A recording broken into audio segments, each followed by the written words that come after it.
Bueno, ¿cómo les va? Vamos a proceder ahora con una clase que había quedado pendiente en relación a lo que es la polarización del transistor, siguiendo la línea de la clase que habíamos hecho anteriormente del transistor como componente activo, donde habíamos mencionado que había tres zonas en las que se podía trabajar con el transistor.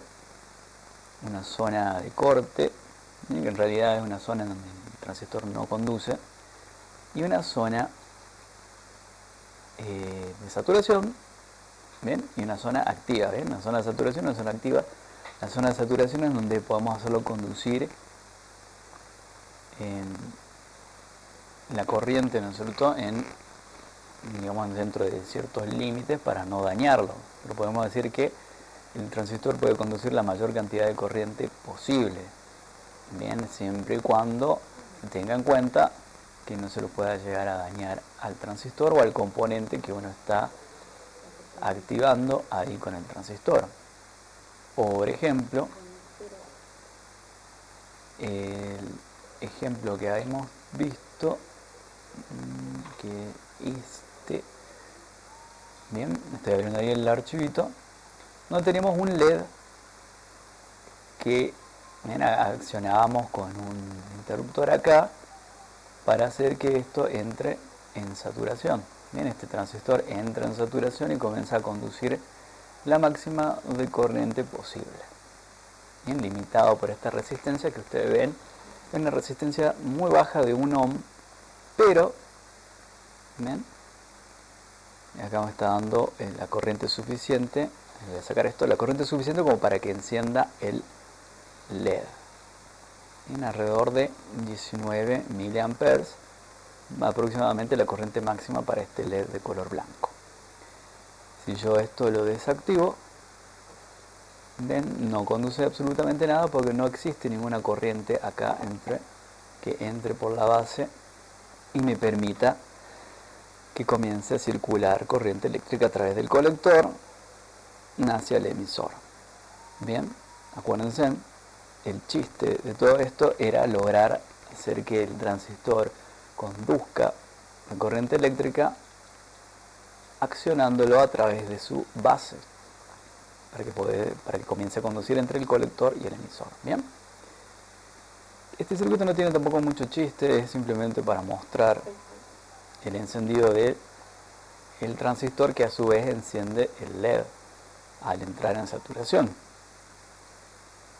Acá tenemos una resistencia muy alta para ver que con una muy pequeña corriente del orden de los microamperes, bien, porque tenemos 196,69 microamperes, podemos manejar una corriente mucho más grande, que es de 19 miliamperes.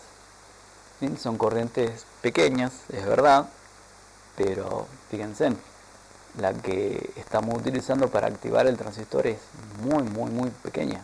Estamos hablando de microamperes. Acuérdense que micro significaba 1 dividido entre 1.000.000, mientras que mili es 1 dividido entre 1000.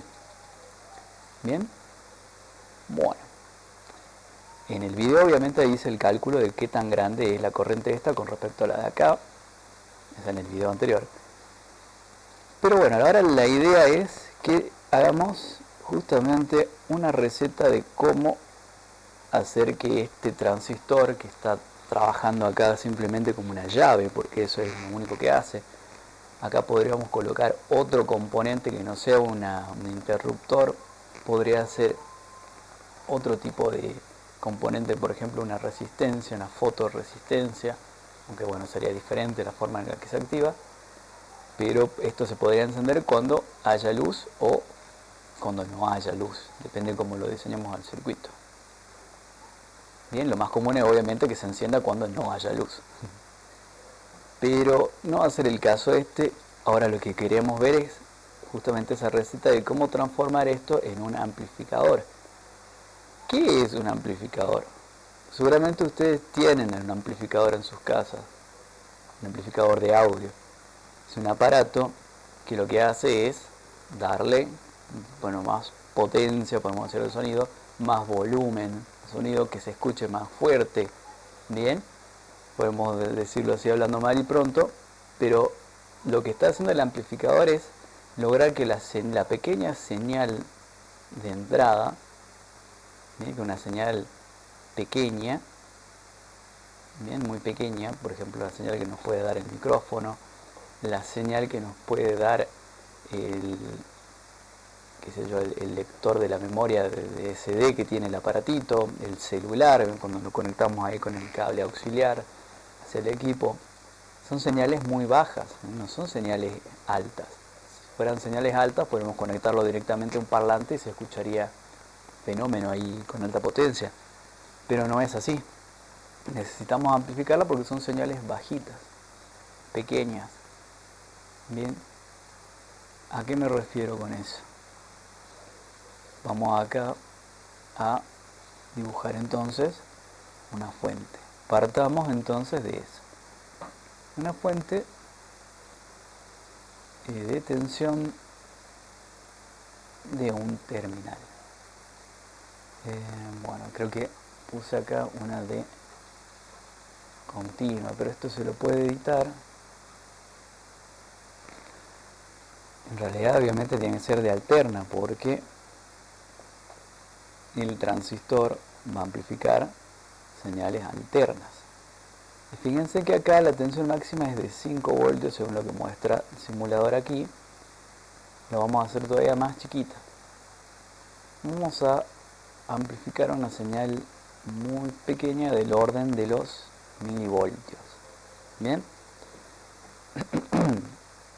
Perdón, una señal, supongamos, del orden de los 50 milivoltios. Bien, 50 M, 50 milivoltios. Aplicar. Y también cambiamos la frecuencia y lo pongamos en el orden de una frecuencia que es audible. Las frecuencias audibles que podemos escuchar están entre los 20 Hz y los 20 kHz. Bien, si no se hallan, ¿no es cierto?, con el concepto eso de las frecuencias audibles, pueden buscar, ¿no es cierto?, en YouTube, porque, ¿no es cierto?, hay videos interesantes que muestran el sonido en la alta gama, la amplia gama de sonidos que nosotros podemos escuchar, en las frecuencias audibles. Es un video que hace un barrido de frecuencias desde tonos que no podemos escuchar hasta tonos, o sea, porque son tan bajos que no lo podemos escuchar, y tonos que son tan altos que no los podemos escuchar. Y la mayoría de las personas escucha entre los 20 Hz y los 20 kHz. 20 Hz serían hacer 20 pulsos en un segundo. Bien, sería rapidísimo, bien, pero igual 20 en un segundo es una frecuencia muy baja, en comparación a 20.000 en un segundo, bien, serían 20.000 pulsos en un segundo. Entonces serían 20 kHz, y 20 Hz serían 20 en un segundo. Fíjense que frecuencias todavía más bajas, por ejemplo, de 1 Hz sería un pulso por segundo. Sería algo así, bien. Esa es una frecuencia que se podría llegar a hacer ahí con las manos. Así que vamos a colocar acá una frecuencia que esté en el orden de los 1000.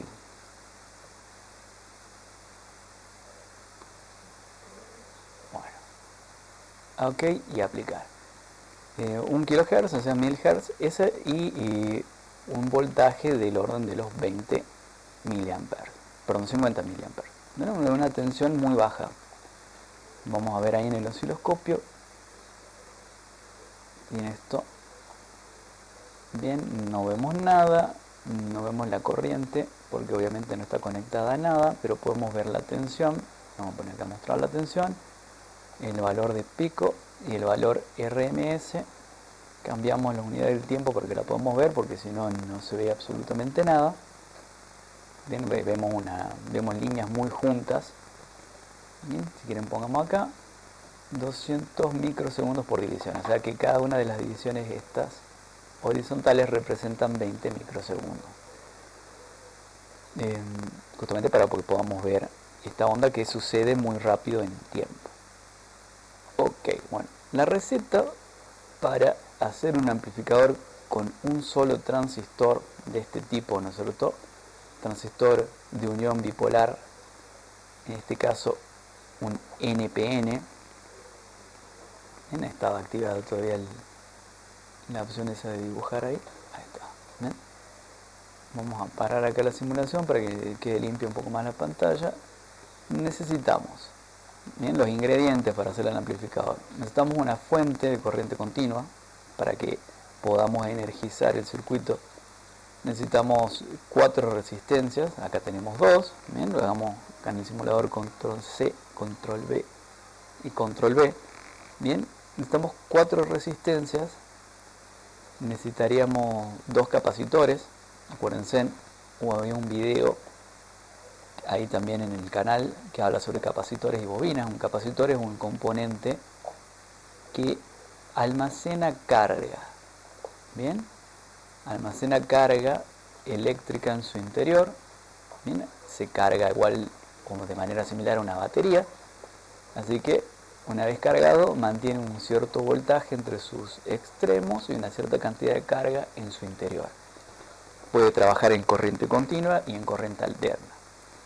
El tema es que cuando trabaja en corriente alterna, esto opera como si fuese directamente una especie de resistencia que varía según la frecuencia de la corriente alterna.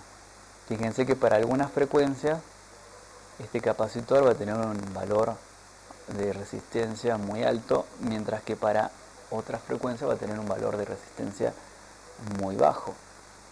Pero la potencia que disipa este componente no es una potencia similar a lo de la resistencia, es una potencia reactiva, algo que podemos decir como una potencia fantasma. Por eso hay que tener cuidado cuando nosotros conectamos capacitores en una red alterna, porque podremos llegar, ¿no es cierto?, a producir ahí un cortocircuito si su valor es muy bajo, bien, y a su vez, ¿no es cierto?, si el valor del capacitor también es muy bajito, digamos, en cuestión de la tolerancia, digamos, del voltaje, también podríamos llegar a hacerlo explotar al capacitor.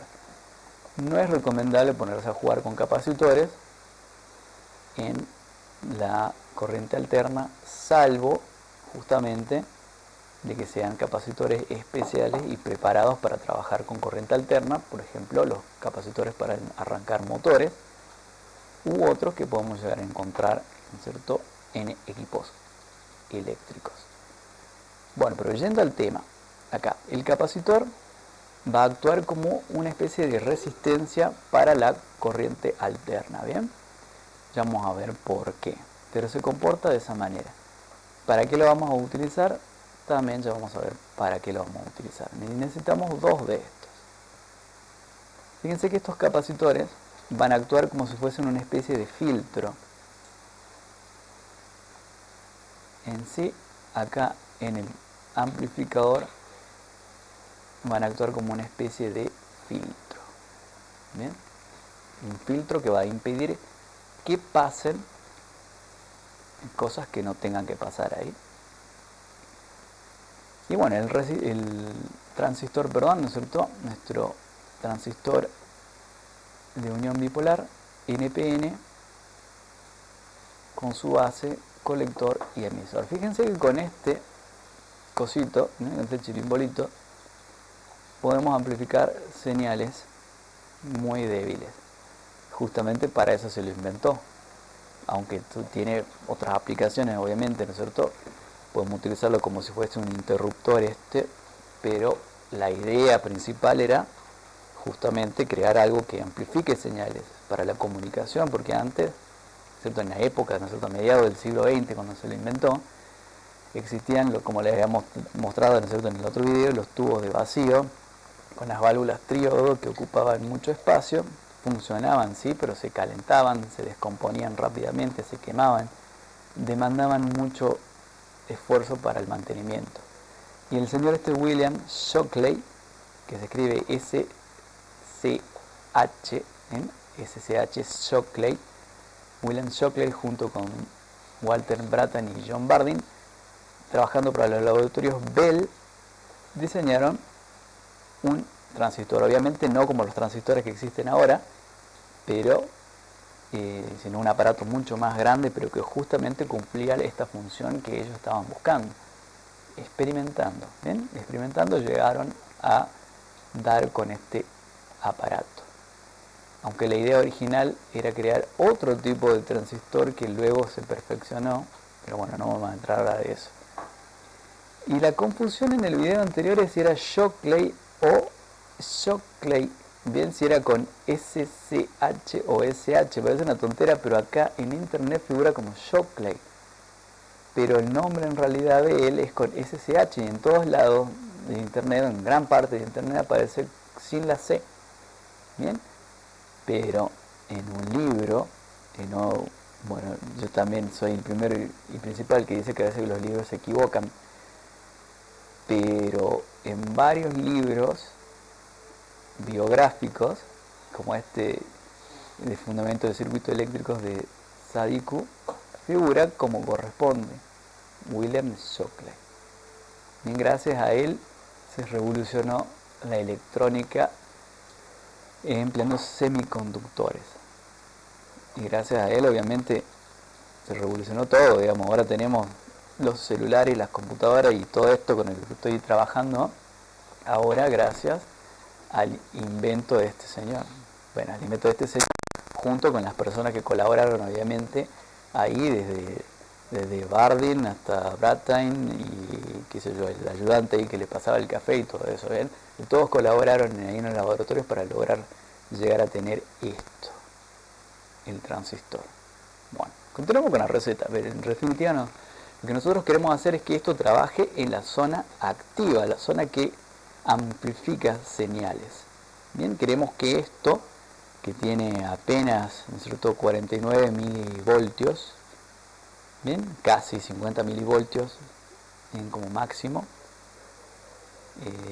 llegue, qué sé yo, a valores que podamos hacer funcionar un pequeño parlante.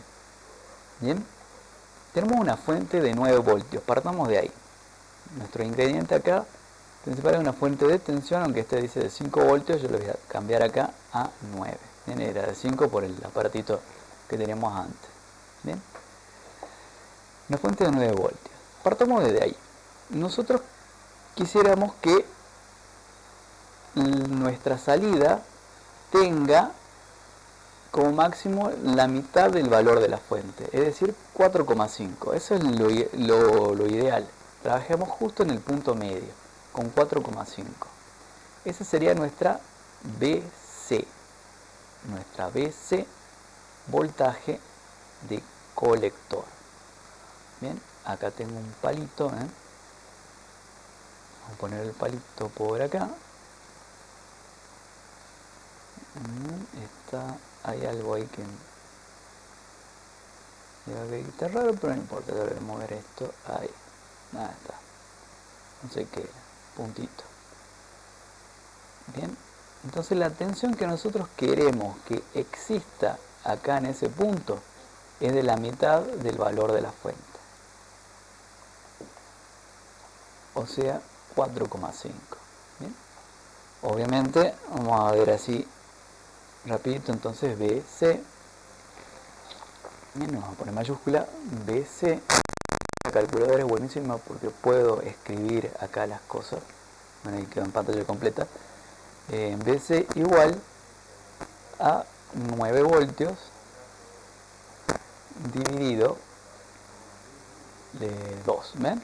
9 voltios dividido 2. ¿Ven? Ahí me dice que no hay nada, esa variable desconocida, pero bueno, este a título ilustrativo ya sabemos que esto yo no lo tendría que escribir así, ¿ven? Pero BC será 9 voltios dividido 2, por lo tanto esto me va a dar igual a 4,5, ¿ven? Lo que pasa es que no debería escribir yo las unidades ahí.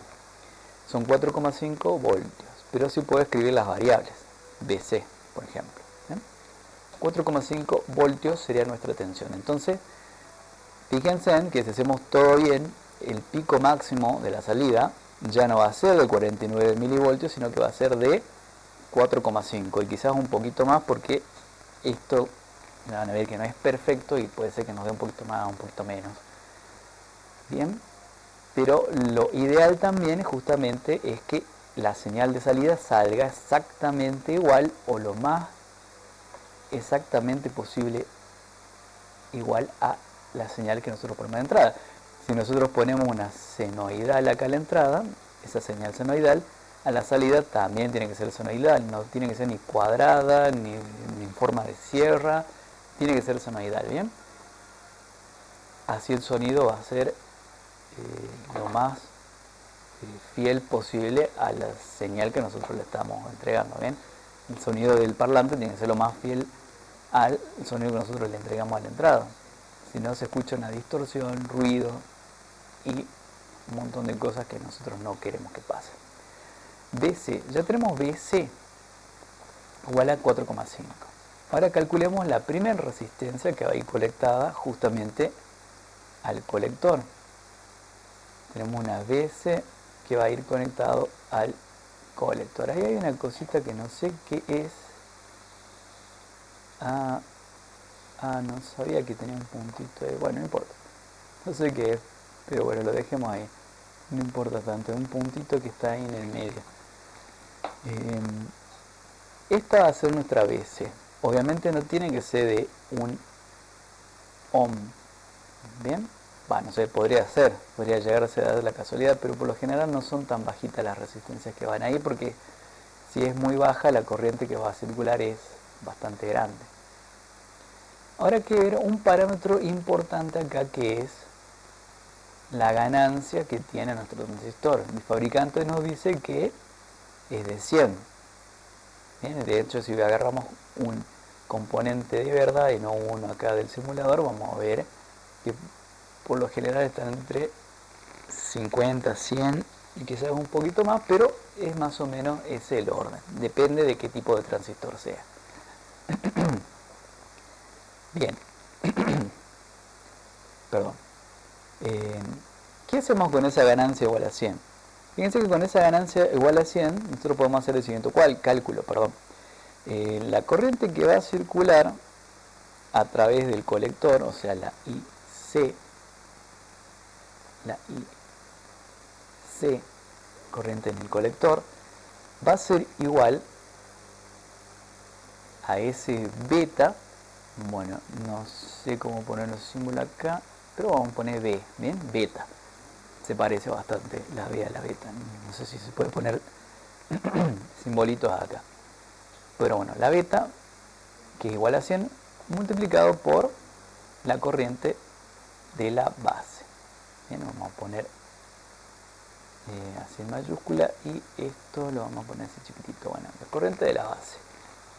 Eso quiere decir que la corriente del colector va a ser 100 veces mayor, bien, según este parámetro, 100 veces mayor a la corriente aquí de la base. Bien, habíamos visto en el ejemplo anterior cómo prácticamente se daba ese el caso, porque teníamos una en el orden de los microamperes, casi 200 microamperes, y en el otro casi 20 miliamperes. Yo creo que se cumplía más o menos. Creo que daba 99 por ahí, en el video anterior. Entonces, si nosotros queremos acá que esta corriente sea igual a 10 miliamperes, ¿no es cierto? 10 por 10 por 10 elevado a la menos 3, bien, a 10 miliamperes. Nosotros queremos que exista una corriente ahí que sea igual a 10 miliamperes. ¿Qué corriente de base podemos llegar a tener ahí? Podemos calcular ahí la corriente de la base. Bien, entonces nosotros queremos que IC sea igual a 10 miliamperes.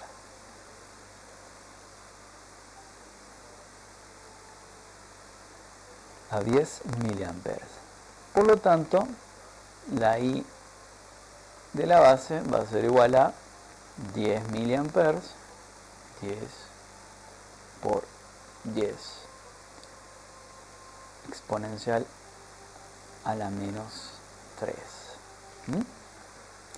Pero todo eso dividido el valor de beta, que es igual a 100. ¿Bien? A 100. Déjenme probar acá cómo colocar el exponente, porque esto de andar escribiéndolo con el teclado me molesta mucho y no me acuerdo cómo escribir acá el exponente. Miren, salen todos los símbolos, pero no el que a mí me interesa. Ahí tenemos subíndice. Ahí está, ya está. Bien, así.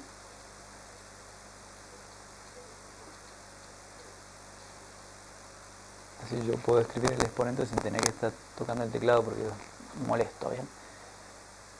Bueno, 10 miliamperes dividido 100, eso nos va a dar alrededor, o mejor dicho, nos va a dar exacto 100 microamperes. Bien.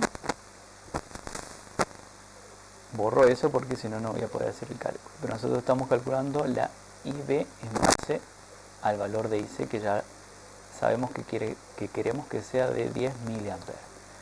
Bueno, entonces nos da 0,001, que si lo multiplicamos por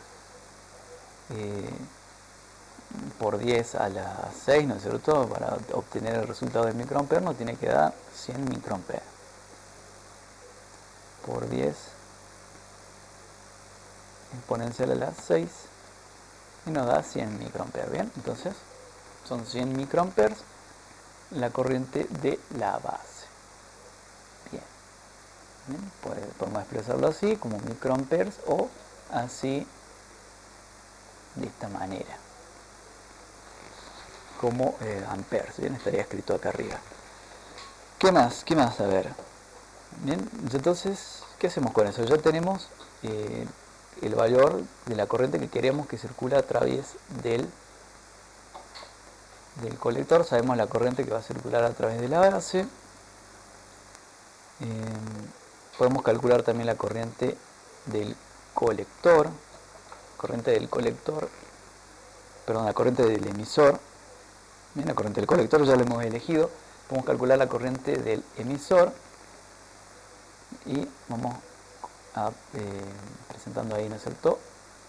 La corriente en el emisor sería igual a sumar las dos corrientes, IC más IB, ¿ok? Entonces cuando corresponda vamos a sumar las dos corrientes y vamos a obtener la corriente en el colector. Ahí está definiendo otra variable ahí. Bueno, entonces, ¿qué vamos a hacer ahora? Podemos calcular la RC, la resistencia que va en el colector, o sea, la resistencia ese que yo dejé colocada ahí con el valor de 1 ohm. Aplicamos la ley de Ohm. Ya sabemos que para calcular la resistencia tenemos que hacer la tensión dividido el valor de la corriente. Si tenemos 4,5 voltios, 4,5 voltios, si a veces me deja poner, a veces tengo que usar el punto, la coma, dependiendo de la calculadora, también es molesto. 4,5 dividido la corriente que habíamos dicho que era de 10 por 10 elevado a la menos 3. Bien, ponemos acá un paréntesis por las dudas, estar seguro de que está todo bien, y nos da de 450 ohms. ¿Ok? El valor comercial más cercano a 450 ohms es 470, así que utilicemos una resistencia normalizada de 470 y ponemos OK. Bien, ya hemos dado un gran paso. Ya sabemos que acá nuestra fuente va a ir conectada a nuestra resistencia, ahí y ahí. Bien, ya hemos dado un gran paso. Nos faltan 3 más. Pero los otros 3 son bastante sencillos. Es más, ¿no es cierto? Todo lo que ustedes van a ver ahora es un resumen de muchas páginas de libros de electrónica, bien, que obviamente tuve que rever, obviamente, para no tirarme así a hablar sonceras, ¿no es cierto? Por más que esto lo haya hecho hace un montón de tiempo, pero fíjense que esto ya casi ni se utiliza, pero en algún momento, en alguna etapa de la vida quizás necesiten, obviamente, crear un pequeño amplificador para amplificar una señal que sea muy pequeña, o al menos experimentar a ver qué sucede. De hecho, yo había visto que habían hecho justamente todo este cálculo para lograr amplificar la señal del músculo de la pata de una cucaracha. Fíjense ahí, después lo voy a buscar ahí para mostrarlo, lo voy a poner ahí en el canal. Pero para eso, ¿no es cierto?, hicieron todo este cálculo para jugar, digamos, con la pata. Yo todavía no lo he visto el video, quiero ver cómo es, para salir de la duda. Para jugar y ver cómo esa pequeña señal eléctrica del músculo se la puede amplificar y hacer que suene el parlante. Fíjense qué aplicaciones que puede llegar a tener esto. ¿Bien? Puede transformarte en un científico loco. Bien, voy a dejar la apagada, vamos a poner acá la resistencia del emisor, que no va a ser de 22.000 ohms, no va a ser de 22K, va a ser diferente, va a ser de otro valor. Y ese valor va a depender justamente de la corriente esa IE. ¿Bien? Voy a correr esto más a un cachito ahí que está molestando. Va a depender de IE, la corriente en el emisor. A ver si yo lo puedo levantar esto un cachito. Ahí está. Bien, la corriente del emisor, como habíamos dicho recién, IE se calcula sumando la corriente del colector, la IC, más la corriente de la base, que era IB. Entonces, fíjense que IE entonces va a ser igual a sumar 10 Hz, 10 por 10 exponencial a la menos 3 más 100 por 10, y ese más está ahí colado, exponencial a la menos 6. Bien, 10 mA más 100 microamperes. Voy a borrar esto. Bien, ya saben que es así, entonces no voy a poder calcular ahí. Y bueno, no va a ser tan distinto de 10 mA. Bien, de hecho son 10,1 miliamperes, bien, o 0,0101 amperes. Si esto lo queremos expresar en miliamperes, lo tenemos que multiplicar ahí por 10 elevado a la 3. Mirá, no sé por qué salió así, pero bueno, mejor. Bien, 10,1 miliamperes. No sé cómo dice, pero salió el exponente ahí arriba. Ah, ya sé qué pasó, pero bueno, mejor. Ahí ya descubrí otro truco con la calculadora.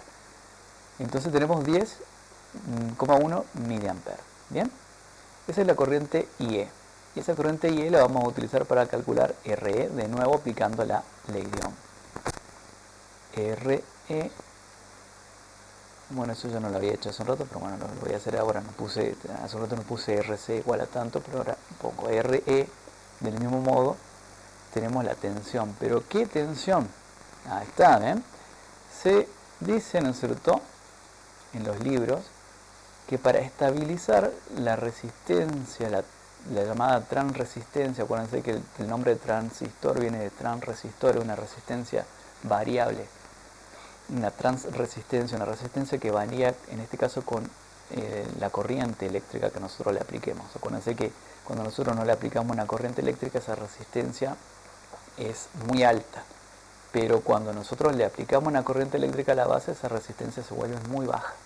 Bien, se dice que es del orden de los 26 ohms aproximadamente, una resistencia bajita. Pero para estabilizarla, para no mandar todo esto directamente, necesitamos que por lo menos exista una caída acá de 1 voltio. Bien, entre este punto y este punto tiene que existir 1 voltio. Si nosotros sabemos que la corriente tiene que ser de 10,1 miliamperes y sabemos que la caída de tensión tiene que ser de 1 voltio, bien, entonces haríamos así: 1 dividido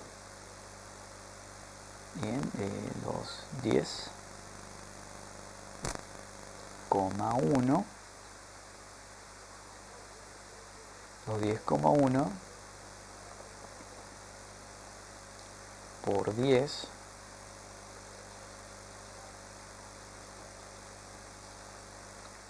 a la menos 3. Ah, no me salió ahí. Debe ver cómo es ahí. A ver ahí. No sale con exponente negativo. Bueno, pongámoslo así, bien.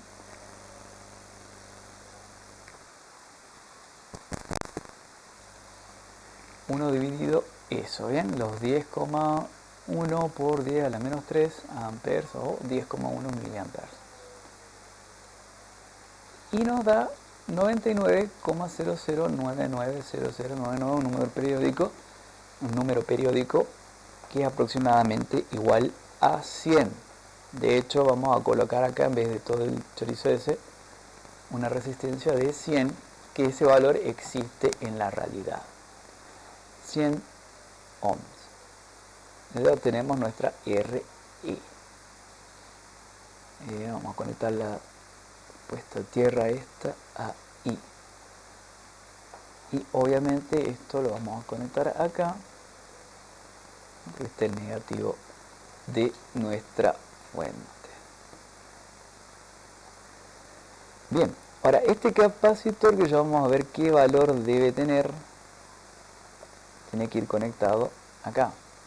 Bien, entonces le hagamos ahí un lugarcito, o bueno, después le hagamos un lugarcito, no lo pongamos todavía, pero este capacitor tiene que ir en paralelo con esta resistencia, pero por ahora lo vamos a dejar ahí, después le hacemos un lugarcito ahí. ¿Qué nos queda? Nos queda calcular dos resistencias llamadas R1 y R2, que son estas dos. Esas dos resistencias van a formar lo que es un divisor de tensión aquí. El divisor de tensión es algo que se utiliza mucho con los transistores, justamente para estabilizar su funcionamiento, en este caso de los amplificadores. No van a ser de 22K, va a tener un valor distinto, es justamente lo que nosotros vamos a calcular. Ahora sí viene una partecita que es un poquito más complicada, pero no se preocupen que nos va a salir bien todo esto. Vamos a ver acá entonces. Fíjense que en el divisor de voltaje nosotros tenemos un voltaje de entrada que serían los 9 voltios acá, ¿ven? Los 9 voltios. Y en un voltaje de salida que lo tomaremos acá en el punto medio, en el punto ahí que hace el divisor, ¿no es cierto? Ahí lo voy a mover esto un poquitito más arriba, simplemente que quede un poquito más simétrico. Esto lo voy a mover para acá y esto para aquí. Bueno, un poquito más simétrico queda. Ahí tenemos la fuente acá arriba. Entonces tenemos una tensión de entrada que es de 9 y nuestra tensión de salida la vamos a tomar acá del punto medio. Fíjense que la tensión de salida tiene que ser una tensión que me provea a mí la corriente esa que habíamos dicho que era de 100 microamperes. Bien, tiene que ser una tensión que para que funcione correctamente el transistor me provea a mí una corriente de 100 microamperes. ¿Cómo sería eso entonces? A ver. Bien, existe una fórmula, obviamente. Para todo existe una fórmula. Bueno, para casi todo. Entonces tenemos que la tensión de salida, le vamos a llamar Vout. Mejor sería poner así. Vout va a ser igual a la tensión de entrada, que en este caso es igual a 9 voltios, es igual a VCC.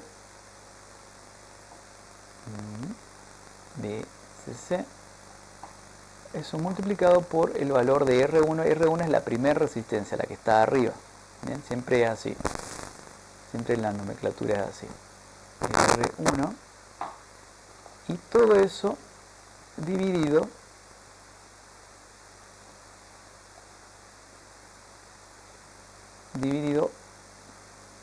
R1 más R2 es similar, y es en esencia, ¿no es cierto?, como calcular una resistencia en paralelo. De hecho, vendría a ser algo así. Haciendo todo esto nosotros podemos calcular la tensión de salida que tenemos acá. ¿Cuál va a ser esa tensión de salida? Esa tensión de salida sí la tenemos que conocer. Esa Vout o esa tensión de salida va a ser la suma de ¿qué? De la tensión esta de 1 voltio que hay acá de caída de tensión en el emisor. Para acuérdense que la corriente esa de la base va a terminar pasando por acá. Bien, entonces nosotros tenemos que analizar esa parte del circuito. En todo este recorrido por acá tenemos 1 voltio como caída de tensión en esta resistencia, más 0,7 voltios que era la tensión de umbral de los semiconductores de este tipo, ¿bien? Los transistores de silicio, diodos de silicio. La tensión de umbral es igual a 0,7. Entonces sumamos 1 más 0,7, obviamente nos da 0,7. Entonces esa tensión de salida tiene que ser 1,7 voltios. ¿Bien? Pero hay un problema, tenemos dos incógnitas, R1 y R2. Para despejar esto, ya sabemos la tensión de salida, sabemos la tensión de entrada, las VCC, pero necesitamos saber por lo menos una incógnita. ¿Bien? Entonces, ya que necesitamos saber una incógnita, y acá hay un error, acá no es R1, sino acá es R2, disculpen, vamos a corregir ahí. Acá es R2, ¿bien? Así como está ahí. Había un error ahí, no era R1 sino R2. Esto está bien, esto está bien, esto está bien, esto estaba mal y ya lo corregí. Necesitamos saber por lo menos una de las resistencias. Si nosotros tuvimos que inventar un valor, bien, sacarnos un valor de la galera para poder, ¿no es cierto?, simplificar las cosas, aunque esto quizás si lo hacemos por la vía complicada, lo podemos hacer por la vía complicada, pero lo hagamos por la vía fácil, bien, que nos va a dar resultado. Al menos en este caso, nos saquemos el valor de R2 de la galera. Y nosotros decimos, bueno, ya tengo un montón de resistencias estas de 100. Tengo resistencias ahí de 100 a mano. ¿Por qué no le pongo una de 100 si total lo que a mí me interesa es mantener una tensión acá? Entonces, jugando con estos dos valores, a lo mejor le pongo acá un valor que sea adecuado acá y listo el pollo, ¿no es cierto? Entonces nos saquemos de la galera ese valor. R2 va a ser igual a 100, ya que tenemos a mano resistencias de 100. ¿Tiene sentido lo que estamos haciendo? Tiene mucho sentido lo que estamos haciendo, porque a nosotros nos interesa que exista un valor de tensión acá. ¿Bien? Nos interesa eso. Ya vamos a ver, cuando calculemos esta, si nos da bien ese valor cuando nosotros lo hagamos y lo sometamos una prueba al amplificador. Pero ya van a ver que sí. Entonces, ya que nos hemos sacado de la galera ese valor, reemplacemos. Ahora tenemos 9. Acá vemos de hecho que sería igual a 100. Y acá, bueno, incógnita. Y acá igual a 100. ¿Ok? Bueno, esto no me calcula las ecuaciones, así que yo tengo que despejar acá. Entonces, si yo sé que esto está ahí arriba multiplicando, entonces yo tendría que dividirlo a 1,7 entre esto. ¿Bien? Y despejar R1 sería así. ¿Bien? Vamos a poner R1 va a ser igual a 1,7 dividido eso, ¿ven? Voy a borrar esto. No va. Esto tampoco no va. Y así. 1,7 dividido 9 por 100. Los 9 voltios de la fuente y la resistencia de 100 esa que va a ser R2. Pero que falta la otra resistencia, ¿no es cierto? Aquí era R1 más R2, entonces acá al otro lado pasaría restando 100, ¿bien? Esa resistencia pasaría restando. Y R1 se calcularía de esta forma. Expresión mal formada, seguramente debe haber puesto mal algo acá. Hagamos por parte.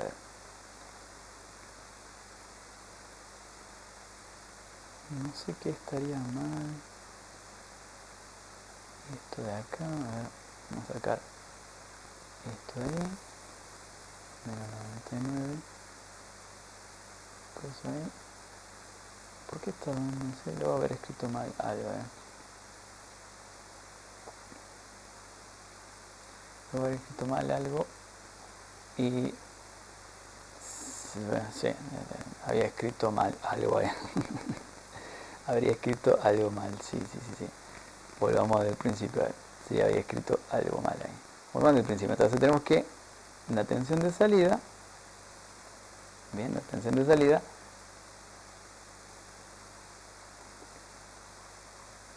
puede fallar ahí. La tensión de salida sería igual a la tensión está de 9 voltios por la R2 que es igual a 100. Bien, todo eso dividido R1 que no sabemos cuánto vale más R2 que sí sabemos que vale 100. Ok, bien. Acá ponemos paréntesis. Y acá ponemos paréntesis. ¿Sí? Hay un problemita. Y acá es 1,7. Bien, esa sería la tensión que nosotros necesitamos acá en este punto. Necesitamos conocer ahora R1. Bueno, ahí yo había metido la pata. Evidentemente había metido la pata. Esto pasa multiplicando para este lado. Por lo tanto, esto pasa dividiendo ahí. Bien, yo había hecho todo al revés. He hecho todo al revés ahí. Por lo tanto, lo pasamos acá en limpio. R1 va a ser igual. Eso por no ir paso a paso. R1 va a ser igual a 9 por 100 dividido los 1,7. ¿Bien? 9 por 100 dividido los 1,7. Ponemos otro paréntesis. Ponemos otro paréntesis acá de este lado. Y eso sí, hay que restarlo ahí con 100. ¿Ven? Obviamente yo acá he hecho malísimo, bien todo al revés, por eso no de cualquier cosa. Por no ir paso a paso. Bueno, voy a sacar esto. Esto es mal formado. Esto está ahí. Entonces 9 por 100 dividido 1,7 es igual a ver. No sé qué está molestando ahí. No sé qué más es R1. Ya vemos que ese es el valor de R1. Ahora sí, bueno. No sé por qué no me dejaba, a lo mejor tendría que poner otro paréntesis ahí, pero bueno, en realidad eso es igual a R1 igual a 429,41 ohms. Lastimosamente no existe un valor ahí cercano, ¿ven? El más cercano es 470, así que igual no va a haber mucha diferencia entre 430 a 470, son 40 ohms de diferencia.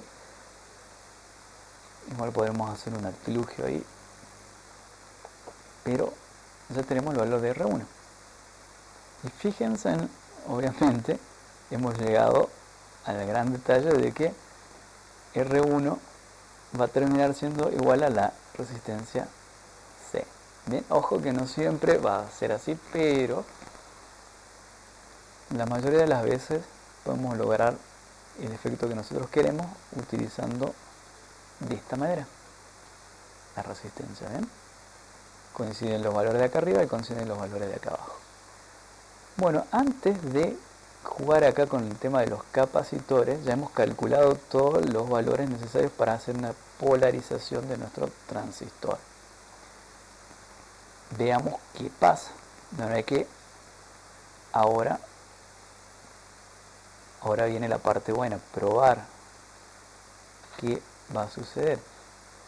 Bien, esto lo podemos hacer con un osciloscopio de verdad, obviamente con un circuito de verdad, pero si lo podemos hacer aquí en este simulador que ha demostrado ser bastante fiel a la realidad. Viene acá, vamos a poner bien algo que sería una salida, a ver, entrada y salida, no recuerdo dónde estaba el componente, entrada y fuente, salidas y rótulo, porque aquí tenemos punto de testeo, salida analógica, voltímetro, sonda, punto de testeo, a ver, creo que ese era el punto de testeo. Bueno, y acá vamos a colocar que tenemos que ver en el osciloscopio justamente cómo es la salida y que nos muestre tensión. ¿Ven? Vamos a poner ahí corriente, pero no nos va a mostrar nada porque obviamente no está conectado a nada. Simplemente vamos a testear la tensión y vamos a mostrar el valor de pico. Continuar y vemos qué pasa. Vemos ahí que ¿ven? No pasa nada, ¿ven? Algo está fallando. ¿Qué será lo que está fallando ahí? Bien, necesitamos ahora ver qué hacemos ahí con los capacitores. Bien, porque no tenemos nada, quizás justamente está faltando algo. ¿Sí? Ahora vamos a ver eso. Vamos a sacar esto. Y antes que nada, vamos a probar directamente acá en el osciloscopio para ver si no es ese cosito. Yo había puesto recién. Propiedades, mostrar tensión.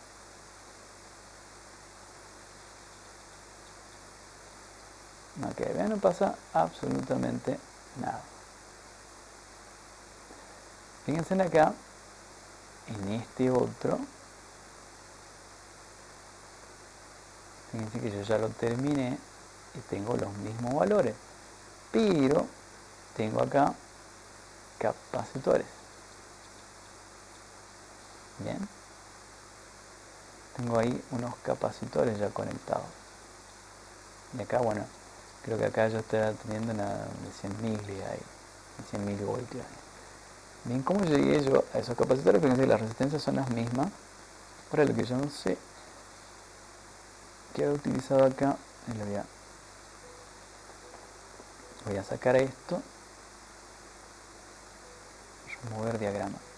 Acá yo he utilizado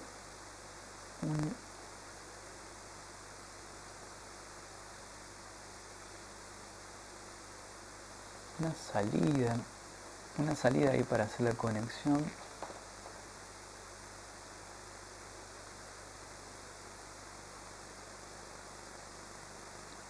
Era un punto de testeo, una salida de audio.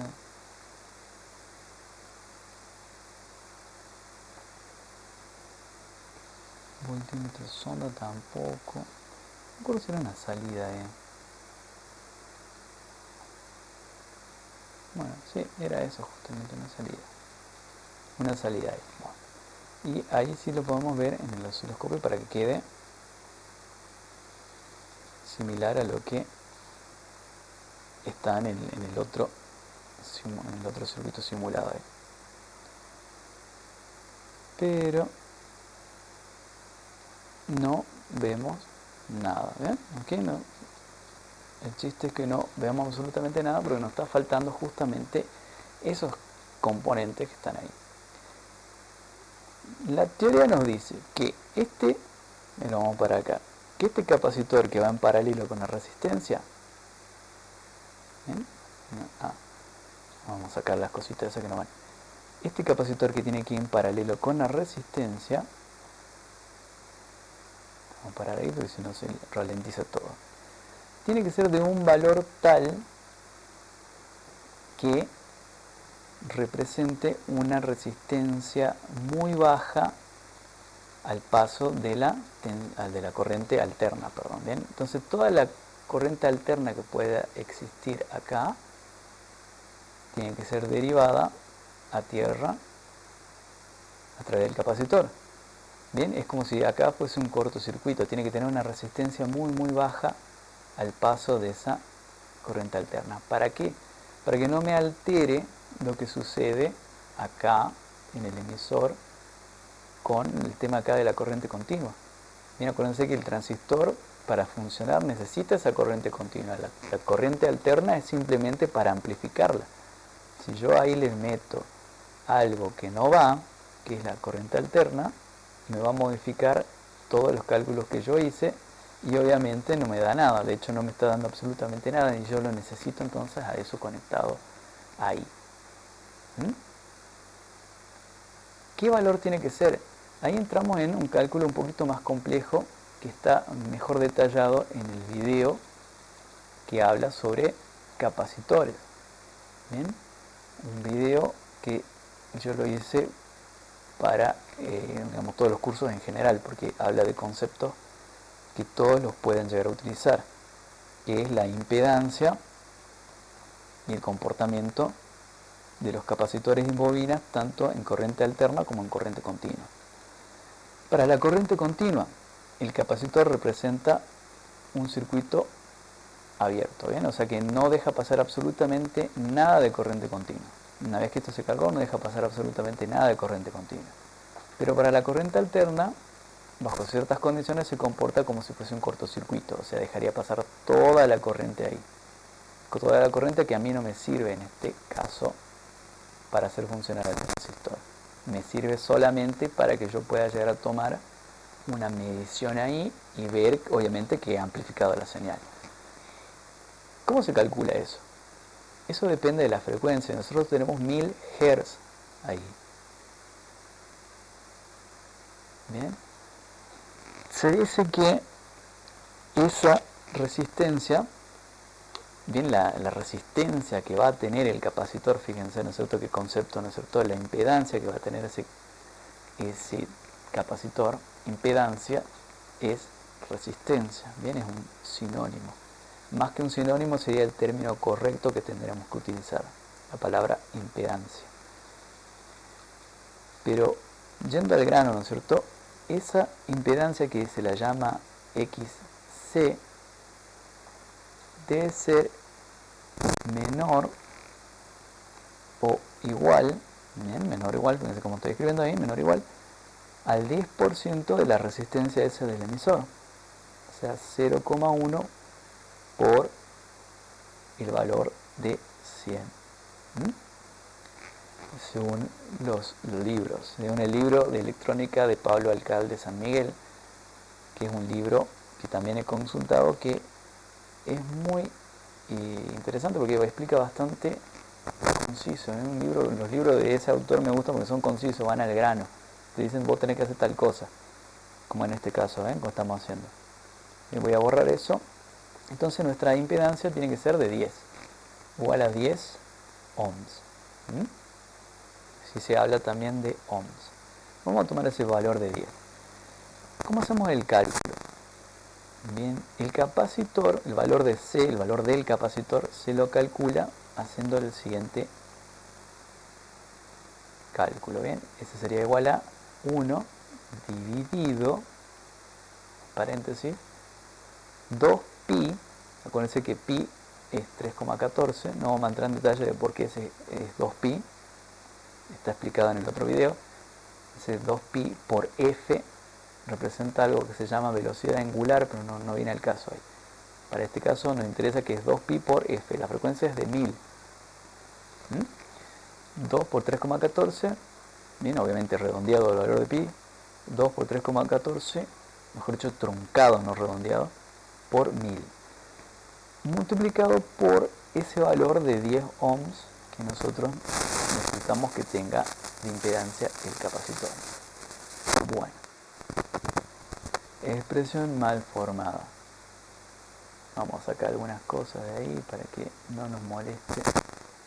Ahí. Ahora sí, ¿ven? Nos da eso, ¿ven? 0,000015. Lo multiplicamos por 10 a la 6 para que nos dé el valor en microfaradios. ¿Bien? Lo podríamos haber hecho arriba, pero bueno, no importa, lo hacemos acá abajo. Por 10 exponencial a la 6. Bien, ahí salió. Y se nos da 15,92 microfaradios. Bueno, entonces este no tiene que ser de 10, tiene que ser de 16. Ok, y aplicar. Bueno, ahí está, 16 microfaradios. Si quieren, podemos estirar esto un poquito más para acá, para que podamos ver todo el conjunto sin estorbo de esa línea. Y continuar, a ver qué sucede.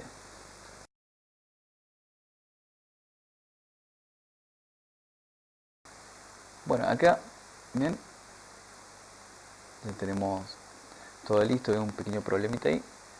Tuve que hacer un cortecito y modificar algunas cosas. Hemos quedado en este cálculo del capacitor que era de 16 microfaradios, ¿bien? Donde teníamos que conectarlo acá en el emisor y conectarlo a tierra. Bien, perfecto. Este pin, ¿no es cierto?, que estaba mal conectado, estaba aquí en el emisor, tiene que ir conectado en el colector. Bien, aprovecho ahí para corregir también eso, si no va a causar problemas. Vamos a conectar de nuevo esto por acá y vamos a probar. Bien, ya habíamos hecho el cálculo justamente, yo estaba viendo algunas otras cosas. El cálculo de el capacitor de paso que nos da 15,9 microfaradios, lo llevamos a 16 microfaradios. Y ponemos continuar acá para ver qué sucede. Fíjense que acá se satura, ¿bien? Se satura, no estaría trabajando de la manera correcta. Entonces necesitaríamos acá agregar nuestro capacitor de acoplamiento para que esto funcione como corresponde. Bien, estoy revisando que no haya problemas ahí con el grabador de pantalla. Bueno, entonces tenemos acá la señal de 50 milivoltios a 1 kHz. Y vemos acá una saturación. ¿Bien? O sea que esto no estaría trabajando, necesitaríamos nuestro capacitor de acople. Vamos a ver acá en la teoría. Lo que hemos calculado es obviamente el capacitor de paso utilizando esta fórmula. ¿Ven? Trabajamos con la impedancia que nosotros necesitamos para nuestro capacitor, y para el caso del capacitor de paso, que es el capacitor que nos manda toda la señal alterna que puede venir acá por el emisor, nos los manda a tierra para no entorpecer el funcionamiento del transistor ahí en la amplificación. Tenemos que tener en cuenta que esa impedancia, como habíamos visto, tiene que ser del 10% de la resistencia de emisor. Si la resistencia de emisor es de 100, el 10% es una impedancia de 10 ohms. Acuérdense que impedancia es lo mismo que resistencia, solamente que impedancia sería el término correcto que hay que utilizar cuando se habla de corriente alterna. El capacitor de acoplamiento, por otro lado, es un capacitor que me permite conectar el generador de señal con el amplificador, bien, y evitando de que señales de corriente continua circulen por este sector.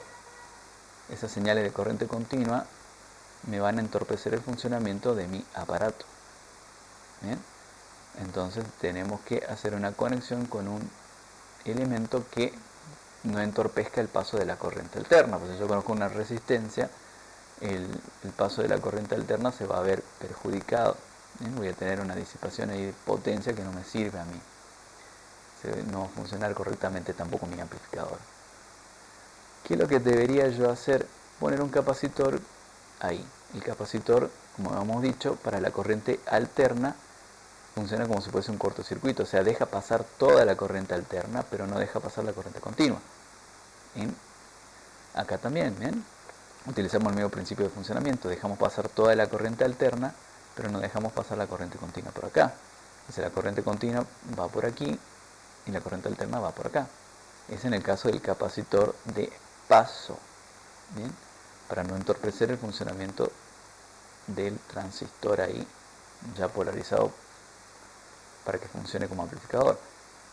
En cambio acá la idea es dejar pasar solamente la corriente alterna y no dejar pasar la corriente continua.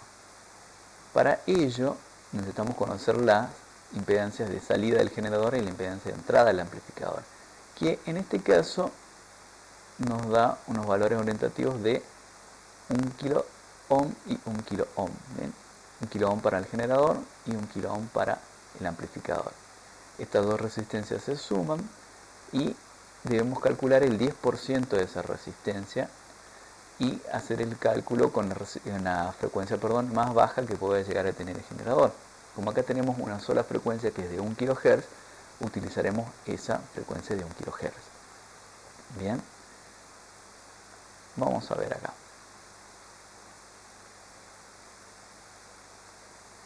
Yo eso ya lo había hecho. Bien, había tomado acá, bien, el 10% de 2000, ¿no es cierto? Que sería la sumatoria de una impedancia de entrada de 1000 más una impedancia de salida del generador de señales que es igual a 1000 también. Había hecho el cálculo, de nuevo, 1 dividido 2pi, para sacar el valor del capacitor, 1 dividido 2pi por 1000 por 200, me da eso, bien, que está en nanofaradios. Entonces, para sacar en un valor que no sea en decimal, yo lo multiplico por 10 elevado a la 9 y me da 796 nanofaradios. Ven que ya es prácticamente un microfaradio, porque 1000 nanofaradios es igual a un microfaradio. Por eso es que yo tengo acá mi capacitor ahí de un microfaradio, que para la frecuencia de 1 kHz tiene una impedancia de 200 ohms, en una resistencia, una impedancia muy bajita. Y efectivamente ahora yo puedo ver una señal de salida mucho más bonita. ¿Ven? Entonces tenemos 49,99 milivoltios de valor pico acá, y en la salida tenemos 5,6 voltios de pico. Las tensiones eficaces, bueno, son 35,28 milivoltios eficaces y acá 4,77 voltios eficaces. O sea que he realizado la amplificación de esta señal que me está generando mi generador acá de señal virtual, ¿no es cierto? Con lo cual he podido ya concluir con la tarea de fabricar mi amplificador utilizando un transistor. Bien, entonces a tener en cuenta, Bien, todos los pasos que hemos realizado para calcular las resistencias RC, RE, la R1 y la R2, en este caso para nuestro amplificador con un solo transistor, utilizando el método de polarización por divisor de tensión. Bien, esa es una. Tener en cuenta los capacitores que vamos a utilizar, que sean de un valor adecuado. Este lo podemos calcular utilizando el método, bien, para calcular el capacitor de paso, sabiendo que la impedancia de este capacitor debe ser un 10% del valor de esta resistencia, y utilizar la fórmula para calcularlo. Por otro lado, acá si trabajamos con 1 kHz, 1 microfarad está perfecto. Bien, ¿por qué no utilizar una resistencia del mismo valor? Entonces, ya hemos dicho que sería de 200 ohms. ¿Por qué no utilizar una resistencia? La resistencia, por un lado, va a disipar el calor, y por el otro, no me va a servir para evitar de que la corriente continua no fluya a través de esta parte.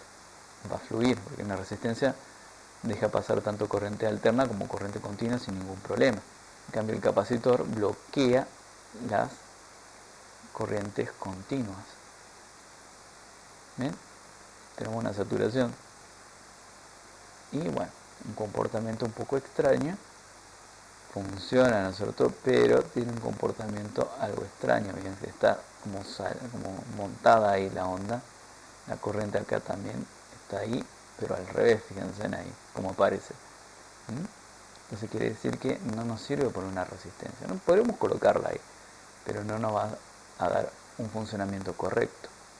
Para eso tenemos que utilizar un capacitor que deja pasar las corrientes alternas, pero no deja pasar las corrientes continuas. Y ahí trabaja bien. Bueno, ya saben que hay que parar la simulación para que esto no se entorpezca ahí. Ahí estaríamos funcionando correctamente el amplificador. Bien, hemos pasado de 50 milivoltios a tener alrededor de 5 voltios. Bien, una ganancia bastante alta. Bueno, ahí yo doy por concluido esto. Si quieren pueden ver una aplicación muy extraña que se le ha dado al amplificador de un solo transistor, que es acá en esta página, en donde hacen también un procedimiento ahí para calcular el amplificador. Pero lo van a utilizar para amplificar la señal del músculo de una pata de cucaracha para que sea audible en un parlante. Bien, en un parlante acá tiene la pata de la cucaracha y acá tiene un parlante. Entonces, para escuchar el sonidito puede llegar a generar, utilizaron un amplificador. Bien, podemos utilizarlo para amplificar otro tipo de cosas, otro tipo de señales que sean muy bajas. Pero esto me pareció interesante, habría que verlo al video, yo todavía no lo he visto. Bueno, vamos a ver y ver a ver qué se escucha. ¿Qué otras cosas podemos utilizarlo ahí para experimentar? Y bueno, podemos buscar ahí qué señales pequeñitas podemos llegar a amplificar con un amplificador de un solo transistor. No obstante, esto bien, funcionaría perfectamente. Hay que tener los recaudos necesarios ahí para no complicarnos la vida, conectar correctamente todos los componentes donde tienen que ir, respetar el colector, la base y el emisor, respetar el punto de salida que es acá en el colector, recuerden eso.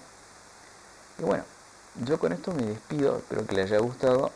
Hemos podido armar nuestro amplificador sin problema, ¿no es cierto?, acá en el simulador. Bien, espero que les haya gustado y bueno, yo me despido. Esto nos va a servir obviamente después para un proyecto posterior que lo vamos a hacer seguramente en el simulador. Si yo tengo los componentes acá en casa, lo voy a fabricar para mostrarlo, pero bueno, si no, lo vamos a presentar acá por forma virtual, y si es posible lo voy a armar, si llego a tener ahí los componentes que necesito. No obstante, voy a hacer una clase más, así en forma virtual, donde voy a presentar ese proyecto que nosotros deberíamos haber armado en el taller. Bueno, igual espero que esto les haya gustado y yo me despido. Hasta luego.